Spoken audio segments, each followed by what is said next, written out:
The Looksmaxxing scene has exploded in recent years, but what if Looksmaxxing is actually just today's solution for yesterday's problem? One of the key drivers behind the motivation for Looksmaxxing is the concept of hypergamy, which is something you'll hear most creators in the manosphere talking about. But is hypergamy actually as extreme as Looksmaxxers and manosphere gurus claim? And to what extent does hypergamy factor into the equation? With the explosion of social media and dating apps in the early to mid 2010s, the transition from in-person socializing and dating to online dating made surface level appearances more important than ever. People began seeing Instagram users blowing up in popularity for their looks and presenting the perfect image, and for some time the meta on social media was to try to look as flawless as you possibly could, because that's what would attract the most attention. This hyperfixation on appearances that was becoming more prominent in society gave birth to the first wave of Looksmaxxing, which stemmed from the gym bro culture, and while it wasn't referred to as Looksmaxxing at the time, it was focused around the most widely known Looksmaxxes available that were seen as having the best ROI. The first wave of Looksmaxxing was focused mostly around improving your physique with the gym, getting a tan, and getting a fade haircut that was long on top, with tattoos being seen as an additional bonus. It seemed like overnight, the neurotypical party types went from being pale and skinny or skinny fat with a short haircut to being tanned and lean with some muscle while having the most optimized hairstyle. As Tinder began gaining popularity, more and more guys with average looks were seeing just how uncooperative women would be with them after matching with them, and ghosting was now something women could practice regularly, as women were now entering into the text conversations with hordes of men who were strangers to them, meaning ghosting had no consequences. The spread of male model Tinder experiments online was one of the first pieces of evidence available for every man to see the difference in receptiveness that women have on dating apps for men with extreme facial rarity compared to the average man. So this realization of how little the average woman cared about the average man contributed to the growth of the hypergamy concept and spread the belief that for most guys out there, the limiting factor in attaining the dating life they wanted was their looks. Before dating apps became popular, it was easy for PUAs to peddle the idea that the limiting factor for men's dating success was their lack of game, and that all they needed to do to have success with women was to learn the right things to say to women who are complete strangers to them to trigger attraction. The early days of online Looksmaxxing discussions were born out of the anti-PUA movement, as they believed that looks were a far bigger predictor of success with women than game was. These early Looksmaxxing discussion forums were pretty much the only place online where surgery advice for men was being discussed, as these forums placed more emphasis on facial appearance compared to the focus on body that was seen as the holy grail for female attraction on the bodybuilding.com forum. What both PUA advocates and looks theory advocates have in common is that they're both arguing over which factors are most important for attracting women in unfamiliar environments, whether that be random girls they meet on the street or in bars and clubs. What they tend to overlook, however, is that the men who needed to get into PUA because they couldn't find dating success through familiar environments like work, uni, or social circle are oftentimes neurodivergent, while men who became hyperfixated on their looks because they also couldn't find dating success through familiar environments were often neurodivergent as well, and they were simply misdiagnosing the reason for their lack of success and putting it down to looks. While Looksmaxxing as a clearly labelled concept only began going viral in recent years, with it reaching fully mainstream status in 2026, the actual practice of men's Looksmaxxing has been commonplace after Ziz rose to internet stardom in 2010, and by 2016 the cultural influence of Tinder, Instagram and the Love Island TV show meant that tanned gym physique game was well within its peak stages in the broader dating market. The thing about new strategies for finding dating success on the open dating market is that they only have a limited lifespan where they overwhelmingly benefit the early adopters before the strategy becomes oversaturated and stops being effective. Just as how Facebook seems like social media for old people to anyone born after 2000, people born in the 90s and late 80s used Facebook to find people to date before Tinder became popular. After Facebook, the anti-social media platform for young people became Instagram, then it became TikTok. To anyone born after 2005, dating apps probably feel like ancient technology to them because they were popular long before they were old enough to start using them. Whereas to people who were participating in the dating market when Tinder first came out, the novelty of the platform allowed the opportunity for more men to do well on there, while men were figuring out the meta and standards hadn't yet gone into overdrive.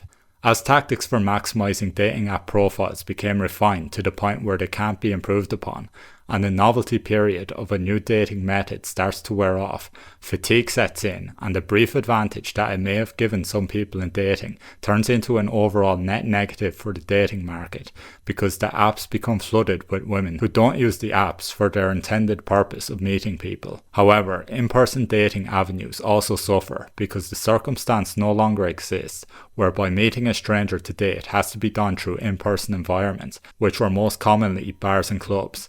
This leads to a situation where girls who go to bars and clubs feel no sense of urgency about interacting with men in person because they now feel they have the choice of meeting hundreds of men through their phone, even if they never actually meet these men. The illusion of choice is there, which causes both avenues to be less effective. The issue with new tech apps is that they make people think they have to be on them to compete in the market, and if they aren't on them, then they'll lose out. Once enough people become convinced of the app's usefulness and can no longer see a way that the market returns to the way it was before the app, all it takes is a change of the algorithm or a change in the pay to reward ratio, and suddenly the mass numbers of people who became reliant on the app see their success plummet. This can apply to all kinds of apps that were seen as revolutionizing their respective markets. We used to have a user experience economy. Companies tried to make you happy so you'd stick around. Today, we are living in the user extraction economy. The goal isn't to solve your problem anymore. The goal is to make the problem just annoying enough that you pay to make it stop. And to understand how we got trapped in this digital strip mall, we have to look at a business strategy that starts exactly like a drug addiction and ends with you being the product. But to see where the rot began, we have to travel back to a magical time I like to call the millennial lifestyle subsidy. Let's go back to around 2014. If you were alive and had a smartphone then, you remember that it felt surprisingly cheap to exist. You could summon a stranger to drive you across the city for the price of a sandwich. You could order a mattress to your house with free 2-day shipping. You could watch The Office on Netflix without ads for pocket change. We thought this was innovation. We thought, wow, technology is making things cheaper. We were wrong. It wasn't efficiency. It was charity. Specifically, it was venture capital charity. This is step one of the enshittification cycle. Be good to the user. Companies like Uber, Amazon, and DoorDash were using billions of dollars of investor money to subsidize your life. For every cheap ride you took, the company was often losing money. They were paying the driver more than you were paying them. Why would they do this? Are they nice people? No, they're predators. They operate at a loss to kill the competition. They made Uber so cheap that you stopped taking the bus. This isn't Uber anymore. It's the ghost of Uber. What you're seeing now is the app squeezing the last bit of juice out of the drivers. Oh, and the worst part, it's not even broken. That's how they want it. The algorithm changed last year. It went from a normal baseline pay per mile, pay per minute, to a dynamic pricing. The customer asked me how much I was getting, so I told him, I said I'm getting 15 quid for that. And he said he was paying 28. That means Uber took £13 and gave me 15. They made Amazon so convenient that Radio Shack went bankrupt. They made Netflix so good that you canceled cable. They bought your loyalty with cheap prices. They locked you into their ecosystem. And once the competitors were dead and you had deleted the taxi numbers from your phone, the subsidy ended. Because here's the thing about venture capitalists. They eventually want their money back. Welcome to step 2. Abuse the user to help the business customer. Once a platform has you locked in, they don't need to make you happy anymore. They just need to keep you barely satisfied enough that you don't leave. This creates a surplus of attention that they can sell to the highest bidder. Friction is revenue. And nowhere is this more predatory than in dating apps. Hinge's slogan is designed to be deleted. That is a lie. In 2024, a class action lawsuit was filed against Match Group, the owner of Tinder and Hinge, accusing them of using predatory game design. The lawsuit argues a simple economic truth. If the app actually worked, if you found love and deleted the app, Match Group loses a paying customer. So they gamify loneliness. They hide the best matches behind paywalls. They drip feed you likes to keep your dopamine spiking just enough to keep you swiping, but not enough to get you off the app. It's hardly a matchmaking service. It's more like a slot machine where the jackpot is human connection, and the house is rigged so you never win. As male model Tinder experiments started circulating online, and men became aware of what extreme looks rarity guys could get away with saying while still maintaining the girl's interest, the theory that looks were all that mattered for female attraction started to grow in popularity and was used to debunk the widely held belief that personality and confidence were the most important elements for attraction and finding a partner. There were also creators making montages that showed women's reactions to men with extreme looks rarity and often status to prove looks theory, but the issue with the logic at play here is that they were using extreme outlier men to support their theory, which completely removes all nuance about how attraction works for the other 99.9% of men. This belief that looks are the only thing that matters in dating, based on evidence that outliers can bypass the standard courting process, leads to some men believing that the only possible reason for their current lack of dating success is due to not meeting a certain looks level, which causes them to think that Looksmaxxing will be the solution to their problems. The issue with this line of thinking is that for the majority of men, Looksmaxxing is never going to take them to outlier status in terms of looks, so Looksmaxxing with the expectation that it's the only action you need to take for your dating life to transform from nothing to thriving It's like thinking that going from a bench player to the top scorer in your local Sunday football league will allow you to get signed by Barcelona. While improving your looks is good for your self-image and can make a difference in how people treat you, thinking that going from slightly below average looking to above average looking will render all other aspects of attraction redundant because you ascended relative to your starting base is a very misguided thought process. Some people might rationalise it by saying, the treatment that male models get proved that looks are all that matters, so if my ceiling after Looksmaxxing is 65th percentile, I'll accept that's the best position I'll ever reach in the dating market. The issue with this mindset is that assigning all of your sexual market value to your looks is likely to get you bypassed by men who look worse than you, but outcompete you through other means. With the Looksmaxxing trend exploding in popularity in recent years, there's a growing faction of men who think that in order to compete to their full potential in the dating market, they first need to maximize their looks. However, as I mentioned earlier, this works best for the early adopters with first mover advantage, but once something becomes common enough, it no longer serves as an advantage since the baseline to stand out increases, so the market just ends up back at square one, but now with a higher bar in place. By the time a trend becomes fully mainstream like Looksmaxxing has now become, it's a sign that its window of effectiveness is on the verge of closing, and this is why I say that Looksmaxxing is today's solution for yesterday's problem. When Ziz physically ascended in 2008, he was an actual pioneer in terms of Looksmaxxing to improve dating success. Back then, recreational lifting for appearance rather than sporting performance was still niche, and Looksmaxxing methods to improve facial appearance were completely unheard of. When the vast majority of the male population are relying on their natural looks and an untrained physique to compete in the dating market, it means that the men who actively improve their looks and fix their phalos can stand out compared to the competition and reap the rewards of standing out physically. In 2026, most guys who are actively competing in the open dating market and are going to social events like music concerts and nightclubs have done a basic level of Looksmaxxing in terms of getting lean enough to maximize their facial appearance. There's been a recent trend showing comparison photos between 2016 and 2026, and these photos show that these base level Looksmaxes have already been in the normie consciousness for about a decade now. This is why I believe that Looksmaxxing to set yourself apart is no longer as effective as it was in the early days during the Ziz era, and I believe that the looks of the male population have reached an equilibrium, and simply passing most girls' looks threshold is no longer enough to ensure dating success, whereas it may have been enough in the 2000s when almost no one was Looksmaxxed, and wearing a branded t-shirt and some fragrance was the extent of the preparation needed to bring a girl home from a nightclub. If you went clubbing in the 2000s, if you're a similar age to me, there was a type. There was a type that we all wanted to get off with, and you could smell them before you could see them. They were wearing a Ben Sherman short sleeve shirt, blue and white check, like dark denim jeans, like indigo, maybe with like the white squiggly mark on the bum pocket, French crop, maybe a Fred Perry polo shirt with the collar turned up. Oh, that smell. The other day, an elder rude boy walked past me and I smelt that smell, and I was like, oh my God, like he should have come with a trigger warning. All of a sudden, like that muscle memory kicked in, like, oh, I need to make some bad decisions. I think I need to go home with you. The reason why so many men are struggling with dating today isn't simply due to a lack of looks, but rather it's due to a lack of status, social connections and familiarity. When people become more atomized within society and socialization breaks down as a result, the potential to form relationships decreases, and in order to find an answer to the problem, some men seek the most black and white answer available. In this case, the most black and white answer is, if you look attractive enough, you'll experience dating success. And this philosophy was founded mostly by neurodivergent men who were the first ones to suffer the effects of community and socializing breaking down, since they operate more on the social outskirts.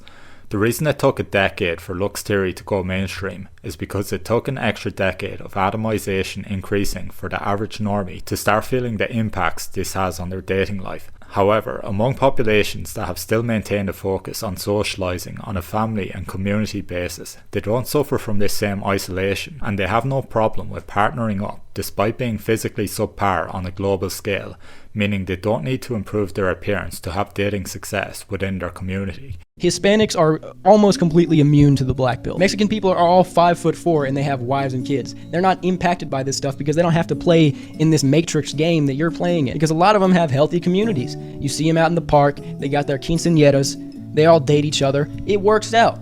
But you can't play that game, white boy. With Gen Z going out and socializing less than previous generations and spending more time isolated and on the internet, dating has become much more difficult for them, and some men believe the only solution is to keep improving to outcompete the competition and become the highest bidder. But the issue is there'll always be a higher bidder around the corner, meaning the bar will keep getting raised year on year until men decide it's simply not worth the effort of trying to compete anymore. Among millennials, there is a strong focus towards skin fades, gym physiques and tight-fitting clothing, which instinctively shows that someone cares and is making an effort. However, among Zoomers, the fashion and attitude changed, whereby loose-fitting clothing and showing a lack of effort became the trend, with the mullet and mustache combo being the peak aesthetic representation of the unbothered, nonchalant Zoomer. This switch from the higher maintenance gym focused image being seen as the ideal to the unbothered low maintenance image being seen as ideal allowed more men to compete, because trying to compete on the basis of physique size and physical dominance inherently leads to a minority of men dominating once the window of the first mover's advantage has passed, causing most men to decide that competing on this basis wasn't worth the effort if they didn't have the best genetics for it. Switching the aesthetic ideal to a low-maintenance, nonchalant image allows for more men to compete, because growing out a mullet and wearing baggy clothes to hide your physique is much easier than trying to compete on the basis of having a visibly athletic physique and a lean face not hidden under facial hair. This is the most appealing option for normies, since it's common for normies to derive their social value from the image they identify with, more so than from concrete traits like height, physique and face, like Looksmaxxers do. Looksmaxxers are more fixated on these concrete traits over identifying with a certain image or archetype, because they tend to believe that the hardest aspects of your physical form to alter are the basis of your worth, which transcend whatever archetype or costume you decide to dress yourself up in. This goes back to the belief that if you're simply rare enough or superior enough physically, it will allow you to get off the sinking ship so that the social breakdown in society doesn't damage your dating opportunities. But by definition, there's a very finite amount of positions available where looks alone are enough to have an effortlessly successful dating life. For the average man, Looksmaxxing to a position where their looks alone are enough for them to have an effortlessly successful dating life is unrealistic, since many of the men who have a better base than them are going to be Looksmaxxing as well, while also increasing their SMV in other ways and developing their social skills if they have a vibrant social life. The standards for what people consider as very good looking in the context of looking at strangers has increased dramatically in the Instagram and TikTok era, because every time someone goes onto one of these apps, they can be exposed to dozens of strangers who are in the top 0.1% in terms of looks. And with the onset of AI, even the best looking people on the internet start to look less impressive in comparison to mathematically ideal AI generated faces. As it continues to get increasingly harder to stand out online based on appearance alone thanks to looks inflation, the whole system of mogging your competition to secure dating success is bound to collapse, as there's always going to be a bigger fish out there when you're competing with everyone else in the world in the social media era. In the early Instagram days, most people tended to present themselves looking as good as they possibly could while showing their life highlights, since displaying rarity and superiority was seen as the optimal way to gain attention on the platform. But as things became more saturated, and flexing in front of a Lamborghini with a perfect physique was no longer enough to guarantee a large following, because there are now countless guys with perfect physiques on the platform, and countless guys began frauding their lifestyle with rented cars, the impressiveness of being maxed out in terms of superficial metrics simply lost its novelty. In more recent years, there seemed to be a massive push towards authenticity and relatability, and people who started showing their journey from the perspective of an average or below average starting point began gaining traction, with a notable example being Joe Fazer, who would often refer to himself as having bad genetics because of how skinny he was when he started lifting weights and how hard he found it to put on muscle. Previously, it was the case where a below average starting point only gets validated after reaching an elite endpoint, which was the case for guys like Ziz and John Skywalker, who started off skinny but had the genetics to reach elite physiques after going down the supplement route. But Joe Fazer built his following off the back of his relatable progress before allegedly going down the supplement route as well. This shift towards authenticity was effectively a way for guys with more normal starting points to also build status by showing their audience some substance rather than just relying on superficial appearance, which was the meta in the early social media age, but became oversaturated since there will always be more guys out there with top 0.1% stats who decide to upload content for the first time. I'm not saying that physical rarity is now redundant online, since it's still the main reason why many new influencers blow up. But if we look at the fitness industry, there really isn't anything new under the sun, since everything that needed to be explained about gaining muscle has already been done 10 years ago. However, people are always on the lookout for a new face to follow simply for the novelty of idolizing someone new. Most personalities have a limited shelf life, which is why the concept of influencers falling off is so prominent, since people eventually get tired of watching the same person and want to watch the rise of someone new, even if that person doesn't bring anything unique to the table aside from the fact they're simply someone new. When people buy fitness programs, for example, how often do they actually seek out what they think is the best possible information compared to simply buying a program from someone they like because they prefer to have their money go to someone they get enjoyment from watching rather than the absolute best possible fitness program provider. With regards to authenticity, while showing a relatable side was initially seen as a refreshing change from the trend of people only showing their highlights and showing themselves in the most perfect light, I think the halo from appearing authentic will start to die down as many creators now engage in performative authenticity where they cry on camera while talking about their porn addiction to try elicit sympathy from the viewer. I believe the authenticity trend was seen as a way for creators with sociopathic traits to use their acting skills to manipulate their viewers into thinking they're going through genuine life problems to get their viewers more invested in their content. After the rise of Hamza a few years ago, the Hamzification of YouTube led to creators with 20 subscribers posting videos talking about topics like getting ED from watching porn, as if this blatant openness about private topics will help with video engagement the way it did for Hamza, but the point they missed is that the shock value of saying private things online has effectively been lost after Hamza decided to be the pioneer on airing his private life on the internet for millions of people to see. The shock value of talking about private topics online and gaining a following from it is effectively played out now, and this is part of the reason why I think the authenticity trend is now losing its halo and is no longer the meta. I believe the rapid rise of clavicular showed that many people have an appreciation for the blunt honesty that's been missing from creators who tend to carefully curate the way they act. While he shows blunt honesty, he also shows a willingness to hold people to certain behavioural standards and calls people out for their behaviour in situations where most people would just go along with it. Wow, she's cute. Are you coming in? What the f is wrong with you? She's working her job. Say sorry.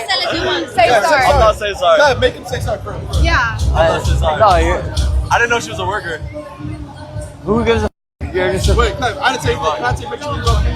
just no. I mean, say it, Get out of here, bro. I think we'll see a rise in clavicular copycats, where people try to gain a following off the back of blunt honesty and performative degradation towards other people, but this will likely fail to work for them if they're intentionally trying to put on a blunt, insulting persona, rather than simply satisfying the ND urge to say what they really think, like clavicular does. You could say that the blunt honesty trend is the successor to the authenticity trend, and there's clearly an audience for it, but I think that this blunt honesty trend will go hand in hand with the self-parody trend we're now seeing among Looksmaxxers.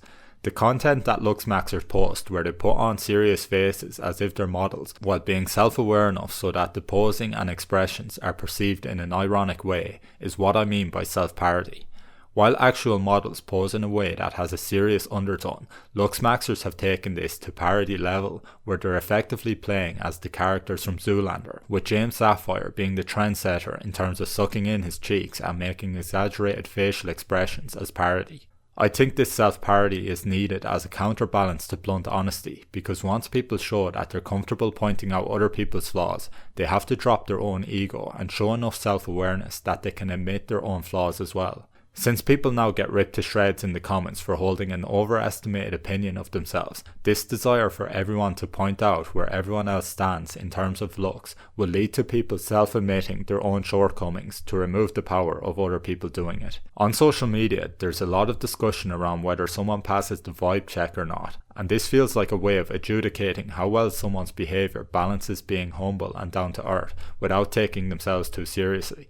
And these are the kind of behaviours that are usually well received online, and straying too far from this into self-praise or delusion will quickly have commenters try to humble them. While people might say that the explosion of the Looksmaxxing trend online is proof that men need to take more and more measures to improve physically to live up to continuously rising standards because of hypergamy, I would argue that young men as a whole aren't experiencing a lack of dating success because of a looks deficit, but actually because of a money and status deficit, with the status deficit being caused by the breakdown of community connections and the money deficit being caused by the increase in the cost of living and a lack of decently paid job prospects for young men. Many Looksmaxxers will claim that looks and youth are all that matter for men, and that anything over 29 is old sell because it's beyond a man's looks peak. But men aged 18 to 29 are almost twice as likely to be single as 18 to 29-year-old females, implying that younger women are dating older men.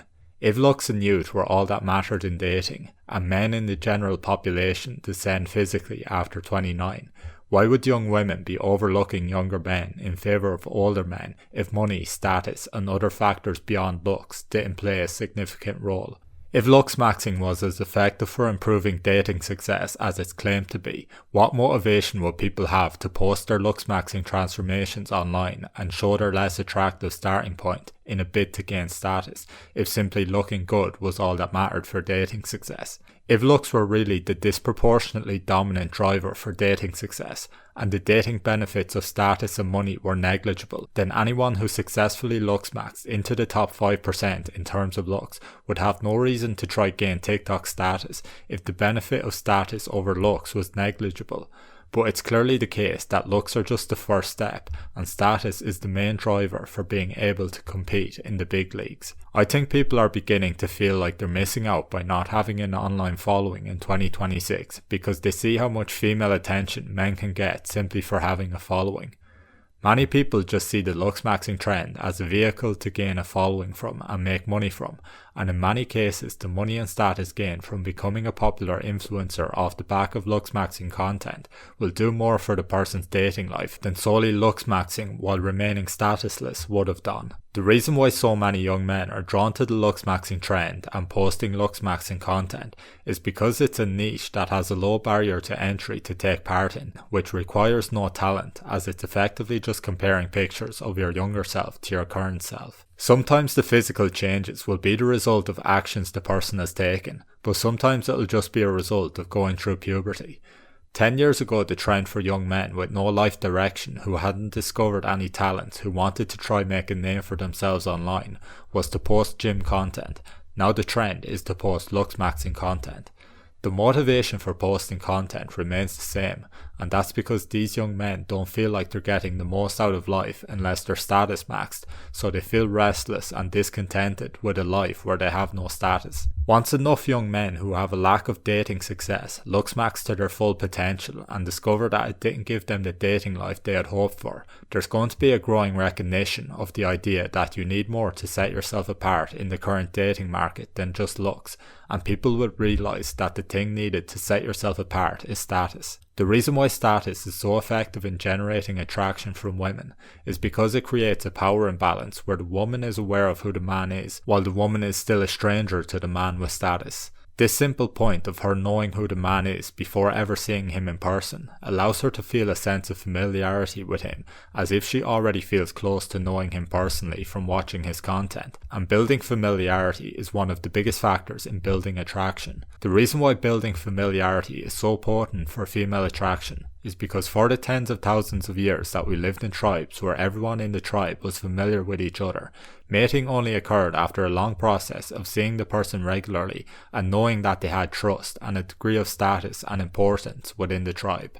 This allowed for the presumption of security, where the female could assume that the man was going to stay around to raise the child with her after they became intimate, because he was embedded within that familiar environment, so he was unlikely to leave. This explains why women can rate the majority of men as physically unattractive when seeing them for the first time.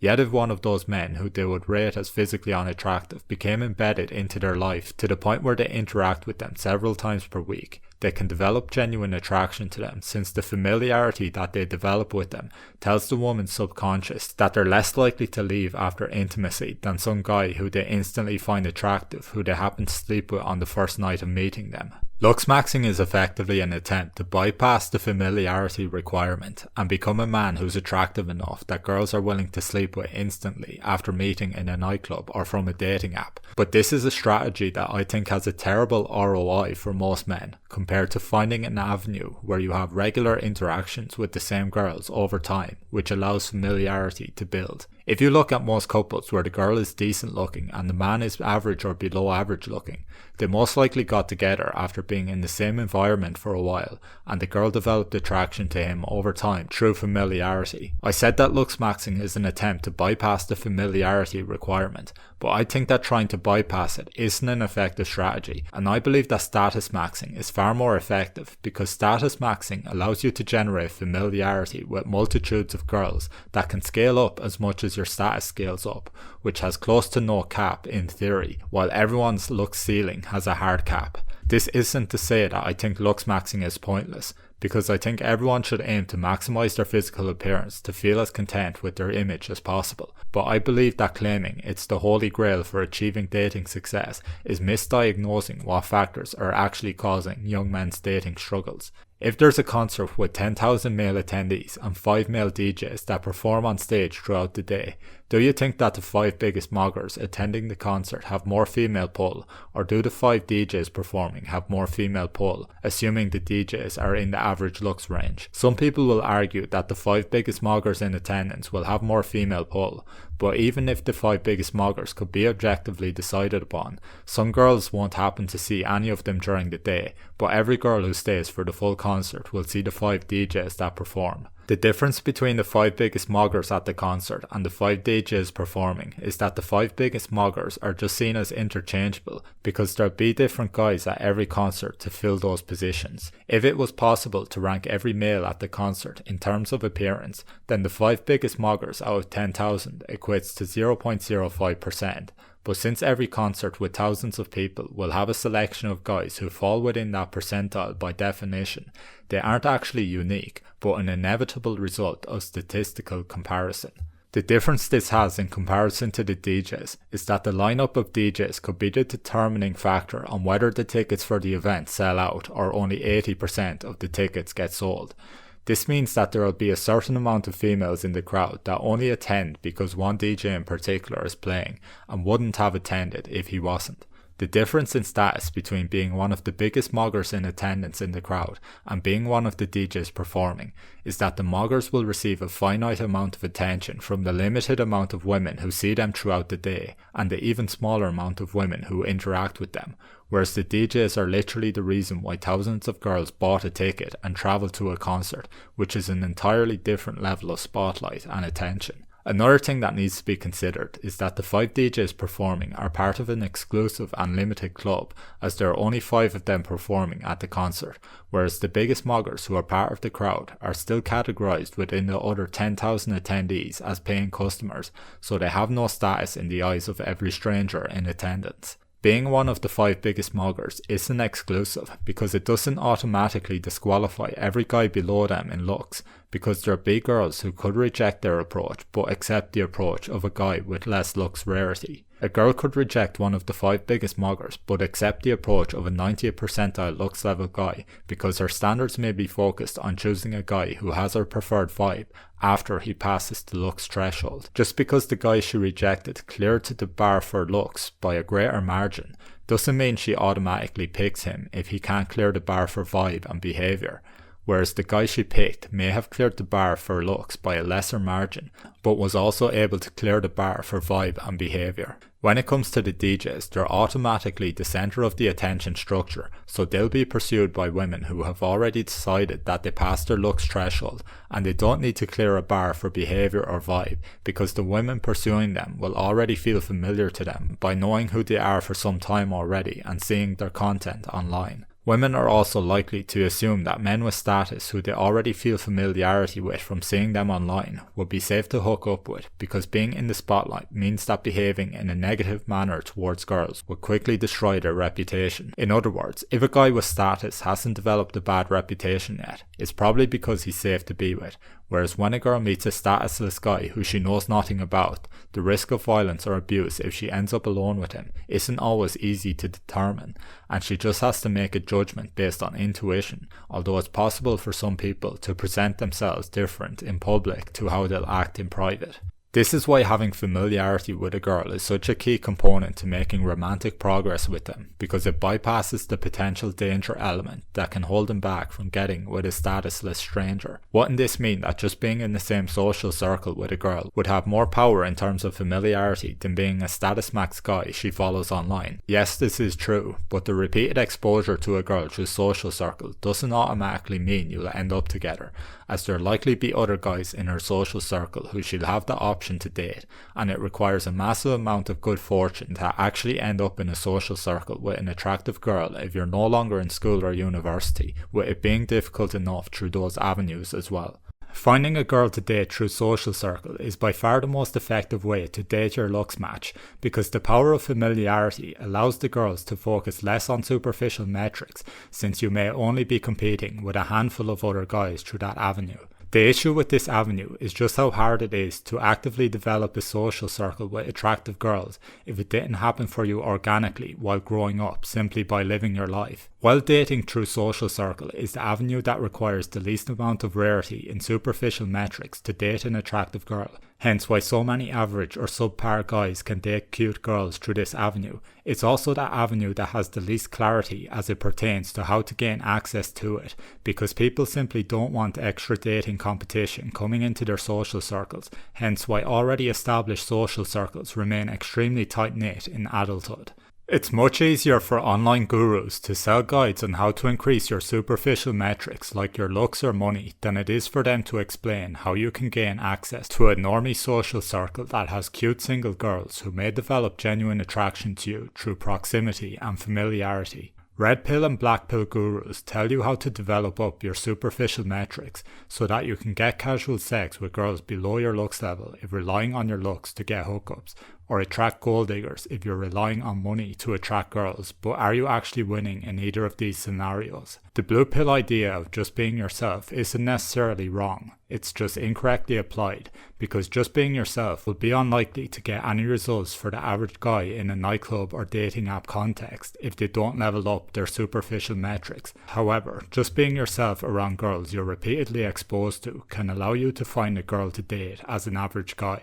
I don't have the blueprint on how to find a social circle that will allow you to date attractive normie girls through repeated exposure and being yourself, but I also don't promote the red pill and black pill blueprints that advocate for just maximising your looks or money, because the payoff simply isn't there in my opinion if your goal is to find a looks matched girl who isn't completely superficial. This is why I advocate for StatusMaxxing, because if you can't meet a girl organically through social circle, why put so much focus on trying to outcompete the competition through just looks or money when the potential upside of StatusMaxxing is so much higher? People will argue that it's much easier to increase your level of rarity through Looksmaxxing than StatusMaxxing, and while that can be true, the Looksmaxxing improvement derived from getting a lean face and building a decent physique should be the bare minimum you do if you're competing on the open dating market. Going from 50th to 70th percentile by taking those measures should just be seen as offsetting the crappy modern bloated normie lifestyle,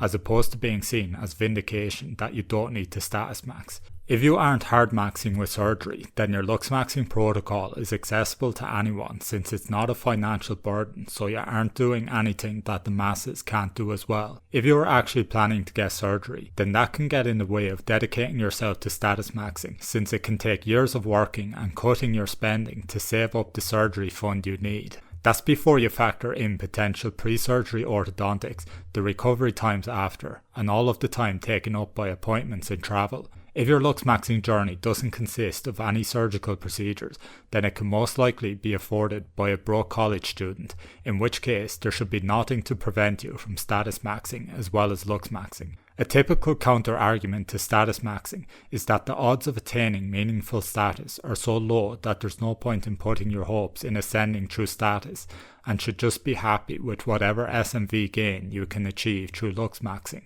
My response to this is to ask how many people treat StatusMaxxing as a full-time job. You shouldn't compare the pool of people with status halo to the entire population, since only a small percentage of the population are actively trying to status max through brand building. The comparison you should be making is how many people actually dedicate themselves to attaining status by building a brand and invest at least 40 hours of work into it per week, versus how many people end up attaining meaningful status.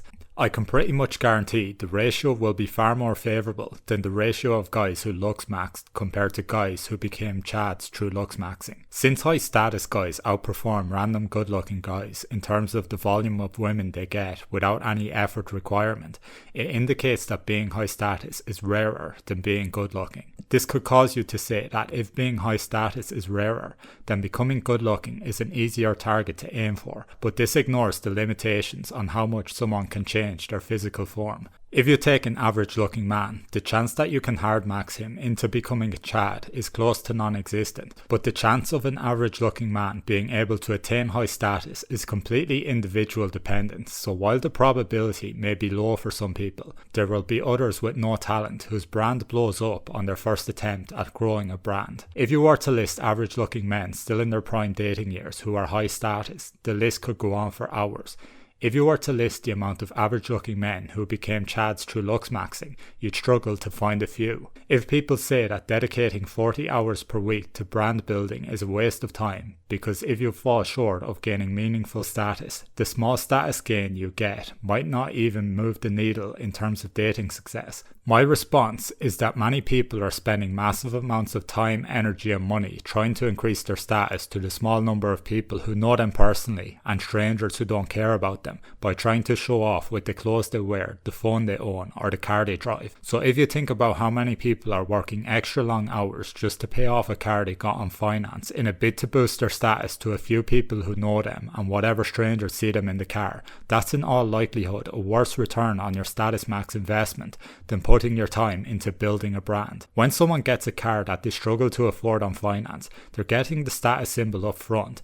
Then they take whatever benefits they can from owning it, but have to continue paying it off down the line. When someone builds their brand through content they produce, they do the work up front by making the content, then the payoff comes later, but there's no cap to the potential payoff in theory, because the content can achieve exponential growth at any point down the line. There's also the point that status compounds more status, so it's not really a case where each follower gained is as hard earned as the last, but rather the more followers you have, the more likely you are to get even more due to the increase in exposure and the snowball effect. Once someone passes an initial threshold of status and makes it past the nobody stage, the additional status gain from each extra collab opportunity with bigger names can cause the rise from 1 in 1,000 to 1 in 1,000,000 status rarity to happen faster than the rise from no status to 1 in 1,000 status rarity. Using YouTube videos as an example, it can take months for a video to reach its first 1,000 views, but at any given point it can start to snowball and the views shoot up to 100,000 or 1 million because the evidence that tens or hundreds of thousands of people have already chosen to watch the video allows the viewer to feel more trust that the video will be valuable. This is because people generally expect the opinions of the masses to be more accurate the more people there have been to make a certain choice. If you were to ask 100 people how many Skittles are in a bowl of Skittles, the answer is likely to be closer to the actual amount than if you had asked just 10 people. Humans adhere to the strength in numbers mindset, which is why many people believe that if other people value a person and propel them to high status, then they should value them too, because there must be something valuable about them, or else they wouldn't have been propelled by the masses. The whole concept of assuming someone must be valuable because other people say they are, is effectively the outsourcing of thinking to other people, which is what the majority of people do, because most people are designed to operate on a hive mind basis rather than expend the energy required to think and analyse enough to form their own opinions. StatusMaxxing is effectively the act of hacking the hive mind, and on this channel I'm going to break down everything about the psychology behind StatusMaxxing and the methods to do it.